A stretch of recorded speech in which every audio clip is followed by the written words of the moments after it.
Hi అండి, welcome back to Karuna's cooking channel. ఈరోజు recipe hotel స్టైల్లో టిఫిన్స్లోకి కొబ్బరి చట్నీ. టేస్ట్ కమ్మగా చాలా బాగుంటుంది. చిన్న మార్పుతో ఇంత టేస్టీగా వస్తుందా అని మీరే అనుకుంటారు. ఒకసారి ట్రై చేసి చూడండి. ముందుగా ప్యాన్లోకి 1 టేబుల్ స్పూన్ నూనెని వేసుకుని 5-6 పచ్చిమిరపకాయలు వేసుకుని వేయించుకోవాలి. పచ్చిమిరపకాయలు ఘాటును బట్టి అడ్జస్ట్ చేసుకుని వేసుకోవాలి.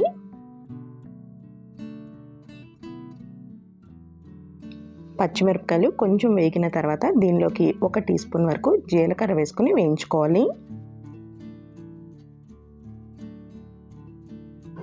పచ్చిమిరపకాయలు ఇలా వేగిన తర్వాత స్టవ్ ఆఫ్ చేసేసుకుని జీలకర్ర ఇంకా పచ్చిమిరపకాయలని చల్లారనివ్వాలి. ఇప్పుడు మిక్సీ జార్లోకి 1/2 కప్పు కొబ్బరి ముక్కలు వేసుకోవాలి. కొబ్బరి బాగా ముదిరినది అయితే పచ్చడి బాగుంటుంది. ఇంకా నూనెలో వేయించిన పచ్చిమిరపకాయలు, జీలకర్ర, 4 వెల్లుల్లి రెమ్మలు, కొంచెం చింతపండు వేసుకోవాలి. చింతపండు చాలా తక్కువగా వేసుకోవాలి. రుచికి సరిపడా ఉప్పు వేసుకుని ఒకసారి నీళ్లు వేయకుండానే గ్రైండ్ చేసేసుకోవాలి.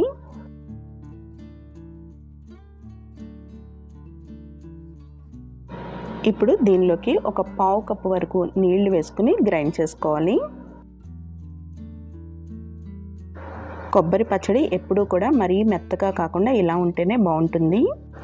మెయిన్ ఇంగ్రీడియంట్ అండి. ఇప్పుడు ఈ కొబ్బరి పచ్చడి బాగా టేస్టీగా రావడానికి 1/4 కప్పు వరకు పాలు వేసుకుని గ్రైండ్ చేసుకోవాలి.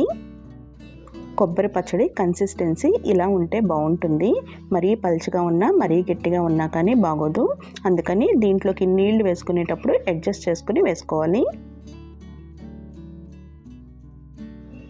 చిన్న మార్పే అయినా కానీ ఈ పాలు వేసి కొబ్బరి పచ్చడి చేసుకుంటే టేస్ట్ చాలా బాగుంటుంది. ఒకసారి ట్రై చేసి చూడండి.